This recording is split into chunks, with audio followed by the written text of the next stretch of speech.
ये अध्याय 2 है।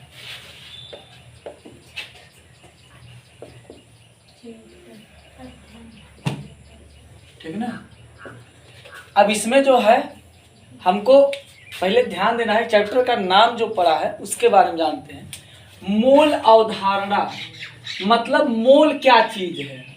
ठीक, मूल क्या है, एक तो ये हो गया। और दूसरा वर्ड है विलयनों की सांद्रता, मतलब विलयन की सांद्रता क्या होती है। विलयन की सांद्रता क्या होती है, ठीक ना। मोल क्या है और विलयन की सांद्रता क्या होती है। पहले हम चैप्टर के हिसाब से जो है बेसिक वर्ड पकड़ते हैं। तो ध्यान दीजिएगा, मोल जो है वैसे जनरली हम लोग जो है एक बार पीछे जान चुके हैं कि कार्बन 12 के 12 ग्राम में उपस्थित कण, परमाणु, आयन, इलेक्ट्रॉन, ठीक ना, जिस संदर्भ में बात करेगा। कण, परमाणु, आयन, इलेक्ट्रॉन क्यों बोलते हैं, जैसे मान लीजिए बोलता है कि कण के संदर्भ में परिभाषा बताइए तो कण बता देंगे, आयन के संदर्भ में बोला तो आयन नाम ले लेंगे, इलेक्ट्रॉन के संदर्भ में बोला तो इलेक्ट्रॉन बोल देंगे। मतलब जिस संदर्भ में हमसे आपसे वो बात करेगा उसी संदर्भ में। जैसे मान लीजिए आपसे जो क्वेश्चन पूछा जाएगा वही आंसर देंगे कि तीसरे चैप्टर का आंसर पूछा जाए पहले चैप्टर का आंसर देंगे, जो पूछा जाएगा वही। ठीक, तो मोल क्या होता है तो ध्यान दीजिएगा, कार्बन 12, कार्बन 12, कार्बन 12 मतलब क्या हो गया। ये कार्बन 12 क्यों लिखा जाता है, क्योंकि कार्बन 12 के कई समस्थानिक हैं। कार्बन 12 का कितना ग्राम, तो 12 ग्राम। और इसमें फिर हम गिनेंगे कितने क्या पाए जाते हैं, कण, कितने कण या इलेक्ट्रॉन या आयन या परमाणु, ठीक है ना। बात सुनिए, यही हमारा क्या कहलाएगा, एक मोल, एक मोल। बात सुनिए, और एक मोल बराबर होता कितना, तो 6.022 लिखिए चाहे 23 लिखिए, 23 गुणे 10 की पावर 23 कण, ठीक है ना। बात सुनिए, तो मोल क्या चीज होता है समझ में आ गया। अब दूसरा मामला आता है सांद्रता, ठीक है ना। सांद्रता क्या होता है तो ध्यान दीजिएगा, मान लीजिए हम कोई विलयन लेते हैं, क्या लेते हैं, विलयन। अच्छा, विलयन किससे किससे मिलके बना होता, तो विलेय और विलायक से, विलेय और विलायक, ठीक है ना। विलेय क्या होता है, जो गलता है, एग्जाम्पल चीनी, नमक, ठीक ना, ये सब हमारा किस में आ जाएगा, विलेय में। और विलायक क्या होगा, जिसमें गलेगा, ठीक ना, जिसमें जल पानी गलता है। ठीक, तो यहाँ पे जो गलता है और जिसमें गलता है, जल पानी, ठीक है ना। तो एग्जाम्पल के तौर पर हम क्या लिख सकते हैं, पानी, ठीक है ना। ए आवाज कम, बंदर तरह शकल ना बनाओ। ठीक, तो विलयन जो होता है बेसिक दो पार्ट से मिलके बना होता है, विलेय और विलायक। ठीक, विलेय क्या होता है, जो चीज गलेगा उसको हम क्या बोलेंगे, विलेय, और जिसमें गलेगा उसको क्या बोलेंगे, विलायक। बात सुनिए, कोई दिक्कत। अब एक चीज ध्यान देना, हमको सांद्रता क्या होती है। तो सांद्रता अगर हमको जानना है तो ध्यान दीजिएगा, सांद्रता का मतलब जो है उसमें गाढ़ापन किसके चलते आ रहा है, गाढ़ापन। सांद्रता का मतलब किसके चलते गाढ़ापन आ रहा है। तो मान लीजिए कोई विलयन है, क्या है, विलयन है, विलयन में उपस्थित विलेय के कण, विलेय के कण की जो मात्रा होगी, क्या होगी, मात्रा। किसी विलयन में उपस्थित विलेय के कणों की मात्रा क्या कहलाएगी, विलयन की सांद्रता। बात सुन गई, कोई दिक्कत। तो अगर पूछा जाए मोल क्या होता है, तो कार्बन 12 का 12 ग्राम आप ले लीजिए, इसके बाद उसमें आप गिन डालिए कि कितना कण है, या कितने इलेक्ट्रॉन हैं या कितने परमाणु हैं, ठीक, कितने आयन हैं, वही क्या कहलाएगा, एक मोल। ठीक, अच्छा, एक मोल बराबर कितने का होता है, 6.023 गुणे 10 की पावर 23। ठीक, अच्छा, इसको हम एक नाम से और जानते हैं, आवागाद्रो संख्या के नाम से भी जानते हैं। ठीक है ना। तो ये हो गया हमारा किसके संदर्भ में, मोल के संदर्भ में। फिर हम लोग पढ़ते हैं विलयन की सांद्रता। तो पहले हम लोग सोचते हैं विलयन क्या होता है। तो विलयन बेसिकली दो भागों से मिलकर बना होता है, विलेय और विलायक से। विलेय का मतलब जो गलेगा, और विलायक का मतलब क्या हो जाएगा, जिसमें गलेगा। ठीक है ना। विलेय का मतलब जो गलेगा और विलायक का मतलब जिसमें गलेगा, गलाया जाएगा। ठीक है ना। तो जो गलता है, तो गलने वाला कौन कौन सा चीज होता है, जैसे पानी, आप पानी में जो है आप मान लीजिए नमक डालते हैं या चीनी डालते हैं, तो गला कौन, पानी गला कि नमक या चीनी, नमक चीनी गलता है। तो जो नमक और चीनी होगा किसमें आ जाएगा, विलेय में। और विलायक में कौन कौन आएगा, पानी आ जाएगा हमारा। सबसे नंबर 1 का विलायक दुनिया का कौन माना जाता है, तो जल या पानी। ठीक, अब इसमें जो है बात करते हैं फिर विलयन की सांद्रता क्या होती है। तो विलयन की सांद्रता की बात करें अगर, तो मान लीजिए कोई विलयन है, उसमें कितना मात्रा में विलेय उपस्थित है, उसी को हम क्या कहेंगे, विलयन की सांद्रता। ठीक, इसको छाप लीजिए इतना। हाँ, ये जो हम लिखे विलयन की सांद्रता ना, हमारे पास जगह नहीं था तो हम इधर छाप लिए, आप लोग इसी में छाप लीजिएगा, इसके नीचे। बात सुन रही ना। हाँ,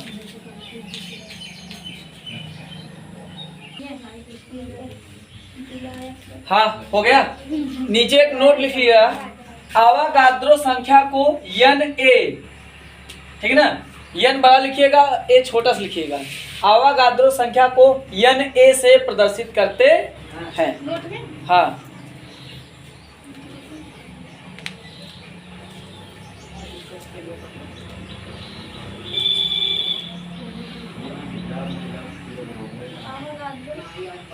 संख्या को Na से प्रदर्शित किया जाता है।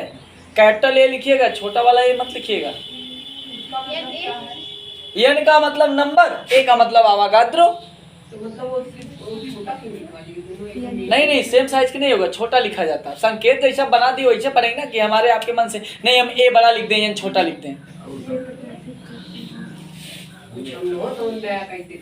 अच्छा, हो गया, मिटा इसको। तो मोल की परिभाषा क्या बनेगी, कार्बन 12 के 12 ग्राम में उपस्थित कण, इलेक्ट्रॉन, आयन या परमाणु की संख्या क्या कहलाती है, एक मोल कहलाती है। एक मोल बराबर 6.023 गुणे 10 की पावर 23। ठीक है ना। इसको जो है आवागाद्रो संख्या के नाम से भी जानते हैं, इसे Na से प्रदर्शित किया जाता है। ठीक, विलयन की सांद्रता हम लोग पढ़ चुके हैं कि मतलब विलयन में जितना विलेय होगा वही विलेय की मात्रा होगी, उसी को हम क्या बोलेंगे, विलयन की सांद्रता। ठीक, अगला हेडिंग डालिएगा, मोलर द्रव्यमान। मोलर द्रव्यमान, हाँ, मोलर द्रव्यमान।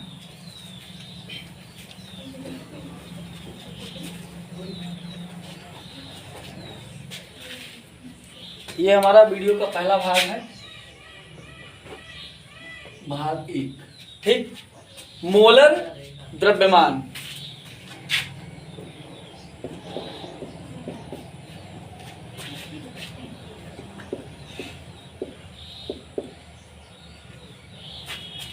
मोलर मास,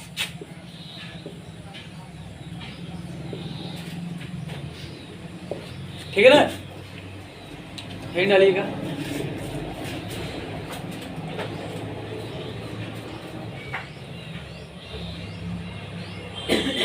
हो गया। तो देखिए, पहले हम समझते हैं, मान लीजिए कोई पदार्थ है, ठीक, और वह मान लीजिए कितना है, 1 मोल है। कितना है वो, 1 मोल है। अब 1 मोल में होता कितना, 6.023 गुणे 10 की पावर 23। उसको हम व्यक्त कर दें किसमें, ग्राम में, इसी को हम क्या बोलेंगे, मोलर द्रव्यमान। बात समझे? कोई दिक्कत? डायग्राम बनाइए फटाफट।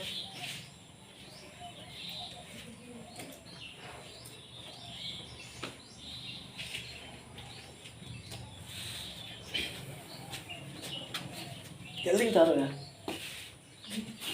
हाँ, इसको डिनोट किससे करेंगे? तो बड़का वाला एम से।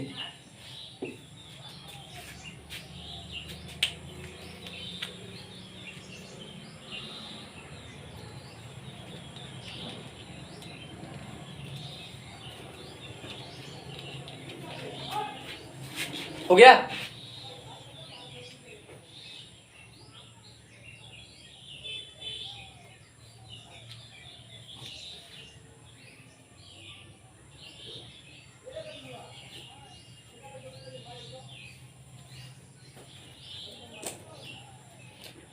तो परिभाषा क्या बनेगी?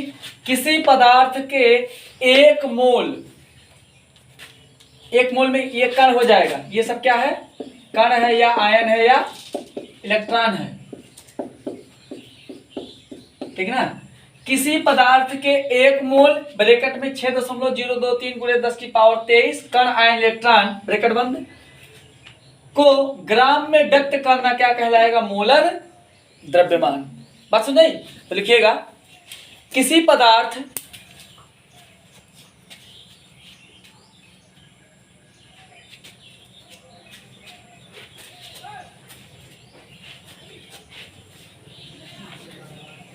के एक मोल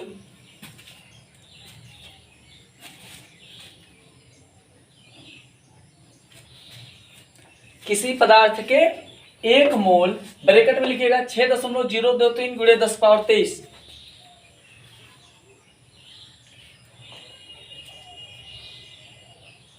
कण आयन इलेक्ट्रॉन, तब ब्रैकेट बंद करिएगा।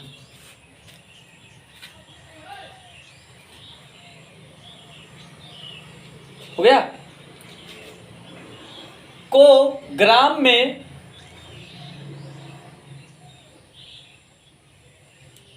व्यक्त करना, ग्राम में व्यक्त करना मोलर द्रव्यमान कहलाता है।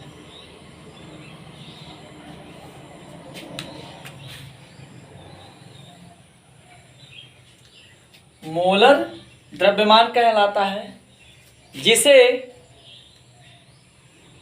कैपिटल एम से प्रदर्शित किया जाता है।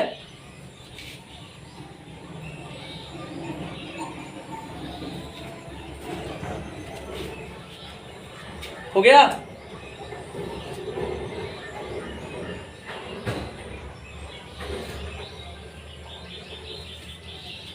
अब इसके आधार पर जो है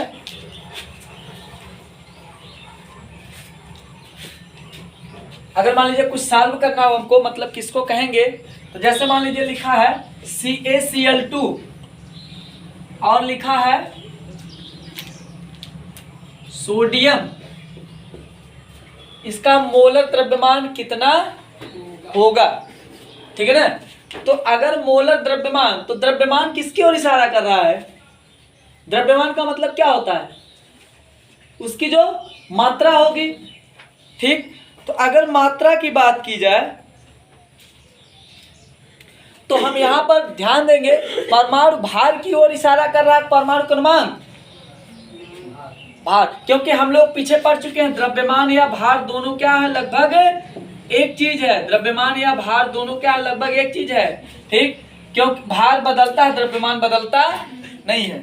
ठीक, तो अगर मान लीजिए हमसे आपसे पूछा जाए, इसका हो गया 11 और परमाणु भार 23, तो यह जो है अगर पूछा जाए इसका मोल द्रव्यमान कितना होता है, तो हम कह सकते हैं 23 ग्राम। बात सुनिए, कैल्शियम क्लोराइड की बात की जाए, अनुभार निकालिए तुरंत। अनुभार क्या हो जाएगा? इसका अनुभार का सूत्र क्या होता है? परमाणुकता गुणे परमाणु भार।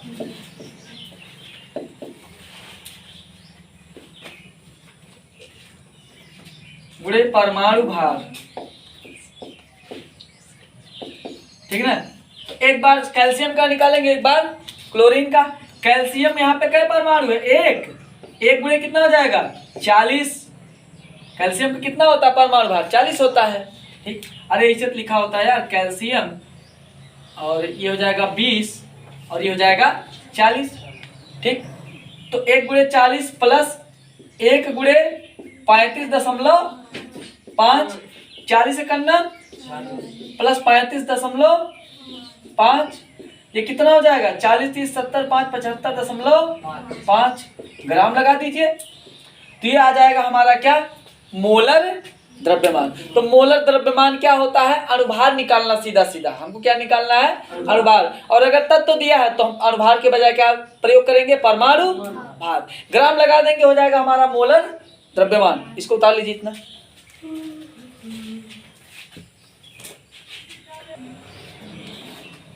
एक चीज ध्यान दीजिएगा, CaCl2 होता है यार, है ना। तो यहाँ पे 2 से गुणा होगा, ध्यान नहीं दिए।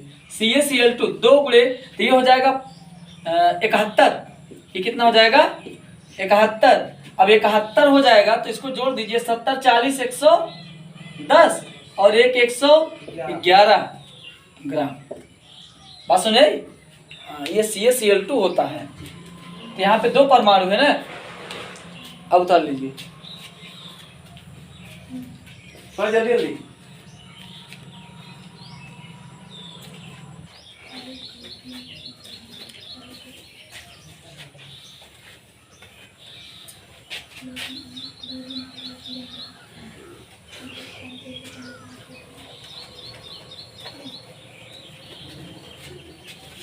अगला हेडिंग डालिएगा मोलर आयतन।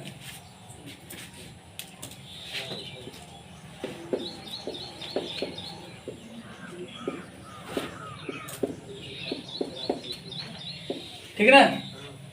अब मोलर किसकी ओर इशारा कर रहा है? मोल की ओर। और हमेशा कोई भी परिभाषा जो बनाई जाती है इकाई के आधार पे बनता है, बड़े पैमाने पे इकाई पे बनता है। 1 मोल। आयतन का मतलब क्या होता है? स्थान घेरना। स्थान घेरना।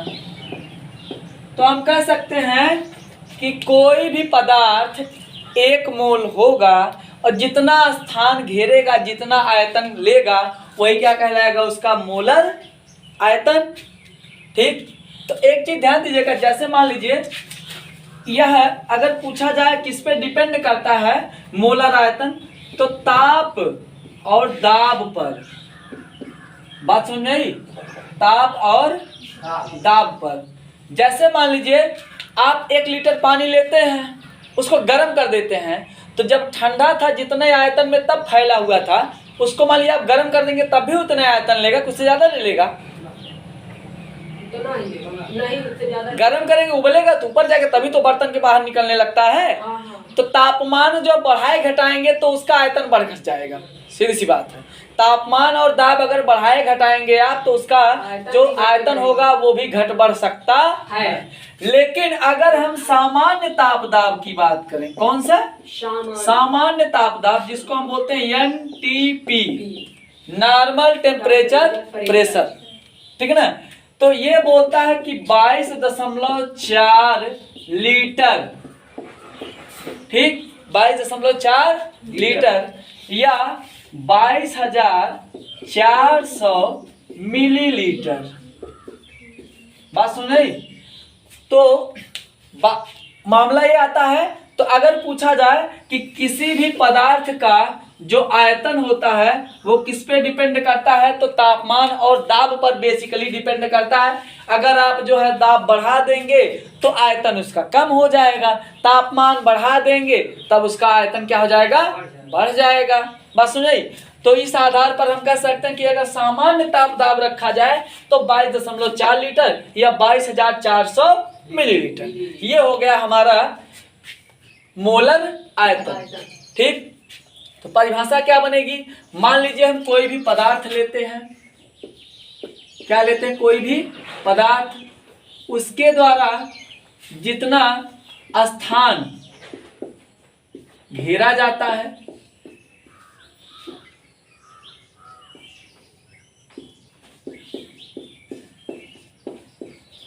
ठीक। अच्छा, पदार्थ होना चाहिए कितना? 1 मोल। कितना होना चाहिए? 1 मोल। तो वही उसका क्या कहलाएगा? मोलर आयतन। बात सुन रही? क्योंकि हम लोग यहाँ क्या पढ़े? 1 मोल माने ना, कोई भी परिभाषा किस पे बनता है? इकाई बनता है कि बड़े पैमाने पे? इकाई पे। तो किसी पदार्थ या 1 मोल पदार्थ के द्वारा घेरा गया स्थान क्या कहलाता है? उसका मोलर आयतन। और एनटीपी पर या एसटीपी, उसको एसटीपी भी बोलते हैं, सिंपल टेम्परेचर प्रेशर, दोनों चीज हो सकता है ना। तो एनटीपी या एसटीपी पर किसी भी गैस का जो दाब होता, वो आयतन होता है, वो कितना होता है? 22.4 लीटर। अगर मिलीलीटर की बात करेगा तो 1000 से गुणा कर देंगे तो हो जाएगा 22,400 मिलीलीटर। ठीक है ना? बात समझिए। तो परिभाषा लिखिएगा, किसी पदार्थ का 1 मोल, किसी पदार्थ का 1 मोल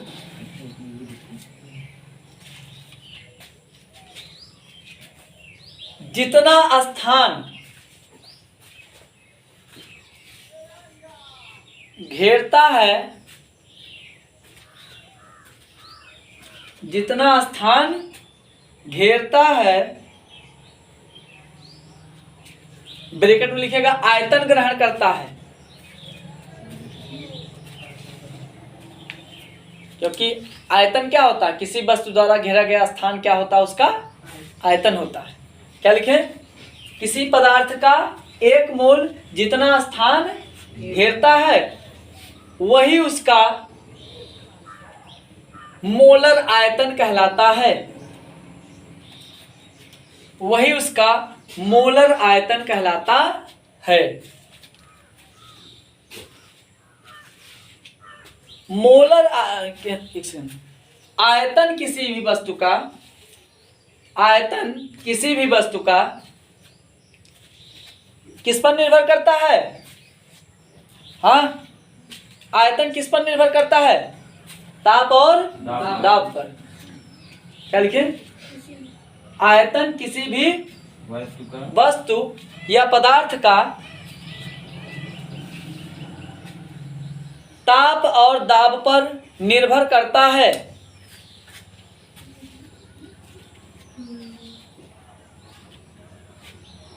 परंतु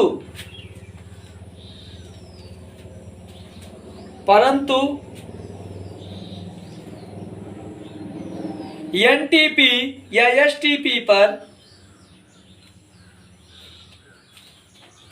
ये गैस के संदर्भ में होता है। लीटर में क्या चीज नापा जाता है? या तो द्रव या तो गैस। ध्यान दीजिएगा थोड़ा सा ना, ये आपके दिमाग में होना चाहिए। क्या लिखे?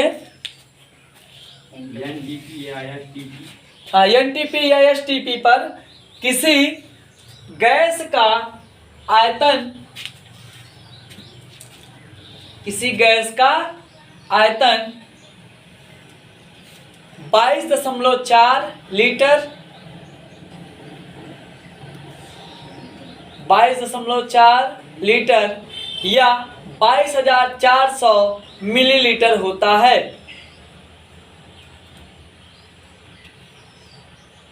ठीक है? तो ये हो गया हमारा। इसको पूरा छाप लीजिए आप लोग, डायग्राम।